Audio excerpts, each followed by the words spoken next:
நம்ம அஜித் சார் போன்றவர்கள் தான் அரசியலுக்கு வர வேண்டும். ஏனெனில் அவர் சொல்கிற அனைத்துமே எந்த விதத்திலுமே எதிர்பார்ப்பு இல்லாத வகையில தான் இருக்கு. வெளிப்படையாக சொல்ல வேண்டும் என்றால் தற்குறி என்ற வார்த்தையை அவர் பயன்படுத்தாமல் சொல்லியிருக்காரு. எல்லாத்துக்குமே காரணம் மக்கள் தான் என்று சொல்லியிருக்காரு. ஒரு படம் வருகிறது அப்படின்னா அஜித் சார் அதிர்ச்சியுடன் சொல்றாரு. எப்படி எனில் டிஜிட்டல்ல ஒரு ஸ்கிரீன் வைத்திருக்கிறார்கள். அங்கு உட்கார்ந்து கொண்டு பாடலை மறுபடியும் போடு, சண்டை காட்சியை மறுபடியும் போடு, இல்லாவிட்டால் திரையை கிழித்து விடுவோம் அப்படின்னு சொல்வது எவ்வளவு பெரிய அசிங்கம். இப்படிப்பட்ட ரசிகர்கள் கூட்டத்தை அவர் விரும்பல. அவருடைய ரசிகர்கள் செய்தாலுமே அதனை அஜித் அவர்கள் ஒருபோதும் விரும்பியது கிடையாது.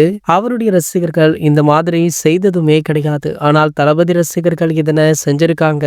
பட்டாசு கொளுத்துவேன், தியேட்டரை தீ வைத்து கொளுத்துவேன் அப்படின்னு அத்தனை அட்டூழியங்களையுமே தளபதி ரசிகர்கள் பண்ணிருக்காங்க. இந்த மாதிரியான விஷயங்களையுமே ஏகே அவர்கள் அதுல பேசியிருக்கார். ஆனால் எந்த இடத்துலுமே விஜய் அவர்களுடைய ரசிகர்கள் அப்படின்னு மென்ஷன் பண்ணியுமே பேசல. மேலும் பாத்தீங்கன்னா விஜய் அவர்களுக்கு ஆதரவாகவுமே ஒரு சில வார்த்தைகளை பேசியிருந்தார். இப்படின்னு தளபதி விஜய் அவர்களுக்கு எதிராக திமுக தரப்புல இருக்கிற பலருமே பேசிட்டு இருக்காங்க. இந்த வேளையில பாத்தீங்கன்னா தற்போது ஏகே அவர்களுக்கு அரசியல்ல எந்தவித நாட்டமும் கிடையாது. ஆனால் அரசியல் அறிவு அதிகமாகவே இருக்கு. அன்றாடம் நடக்கிற செய்திகளை சின்ன சின்ன விஷயங்களாக இருந்தாலுமே அதனை கேட்டோ படித்தோ அறிந்து கொள்வார் அப்படின்னு அவருடன் ஒர்க் பண்ண பல பேர் சொல்லி நம்ம கேட்டிருப்போம். இந்த நிலையில ஏகே அவர்களை அரசியலுக்கு கொண்டு வர வேண்டும் அப்படின்னு பலருமே பேசிட்டு இருக்காங்க. மேலும் பாத்தீங்கன்னா சமீபத்துல விஜய் அவர்கள் பேசியது கூட அப்படிதான் இருந்தது. ஏகே அவர்கள் தாவேகாவில இணைய போவது போல மறைமுகமாக பேசியிருந்தார் அப்படின்னு ஒரு சில வீடியோ கிளிப்புகளுமே சமூக வலைதளங்கள்ல வைரலாச்சு. இந்த நிலையில பாத்தீங்கன்னா தற்போது